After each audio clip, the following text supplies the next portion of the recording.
시청자 여러분 안녕하십니까?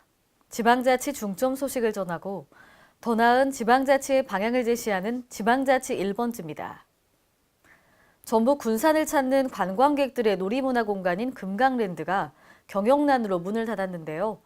시설 노후화까지 진행되면서 흉물스럽게 방치돼 있습니다. 신다혜 기자입니다. 전북 군산시 금강하구뚝 내에 있는 금강랜드가 경영난으로 문을 닫은 뒤 방치되고 있어 흡사 귀신의 집을 연상케 했습니다. 금강랜드는 지난 2008년 도내 최대 규모의 시설로 총 8,574m 부지에 물썰 매장을 비롯한 바이킹 등 30여 종의 각종 놀이기구를 운영해왔습니다. 금강랜드는 금강공원, 철새조망대와 연계해 시민은 물론 관광객들의 여가활동과 놀이문화 공간으로 각광을 받아왔습니다. 그러나 지난 2015년 소유주가 은행 빚을 갚지 못해 경매 매물로 나오면서 영업을 중단했습니다.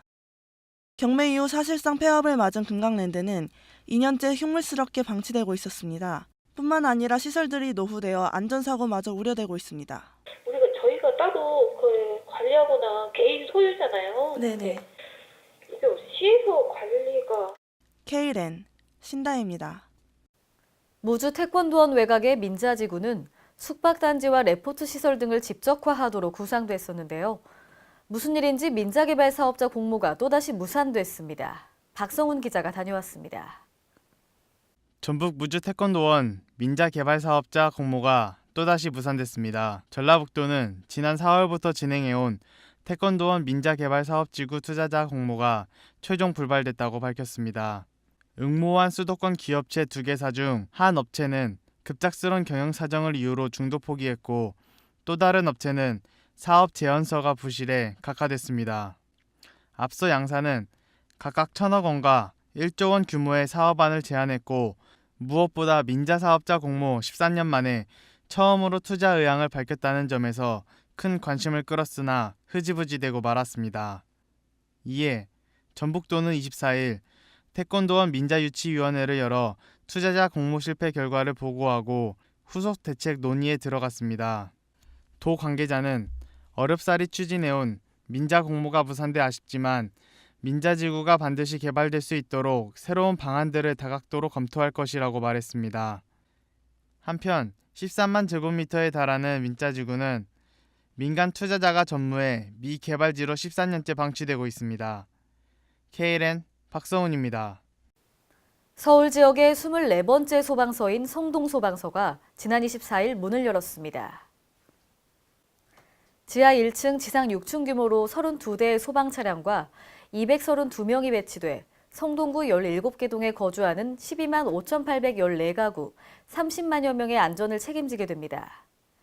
이번 개소로 서울시는 25개 자치구 가운데 금천구를 제외한 모든 자치구에서 소방서를 운영할 수 있게 됐습니다. 울산광역시가 울산시에 적용 가능한 신재생에너지 보급사업 모델을 발굴하고 본격 추진에 나섭니다. 울산시는 지난 24일 한국동서발전과 공동으로 에너지 신산업 및 신재생에너지 보급 활성화 용역 최종 보고회를 개최했습니다. 이날 보고회에서는 태양광, 수소연료전지, 바이오 및 폐연료 4개 분야 23개 신재생에너지 보급사업 모델에 대해 울산과학기술원이 발표했습니다. 우선 태양광 분야에서는 저수지, 공업단지 옥상 등을 활용한 사업이, ESS 분야는 태양광, 바이오 에너지 등과 ESS를 연계한 하이브리드 전력 시스템이 제안됐습니다. 500원 으뜸 택시 등 주민의 편리한 이동권을 보장하는 전북 완주군의 부릉부릉이 업무 표장 등록을 통해 대표적인 교통정책 브랜드로 발전을 꾀합니다.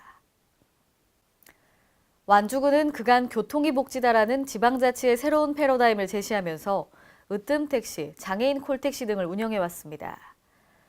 특히 콜 시스템을 이용한 교통복지 정책을 부각하기 위해 부르면 부릉하고 달려간다는 의미로 부릉부릉을 대중교통수단 브랜드로 확립했습니다. 이번 업무 표장 등록으로 10년간 완주군이 독점적 권리를 갖게 되며 완주군에서 운영 중인 대중교통 차량 외부에 랩핑돼 지자체의 브랜드 가치와 이미지를 높이는 데 활용됩니다.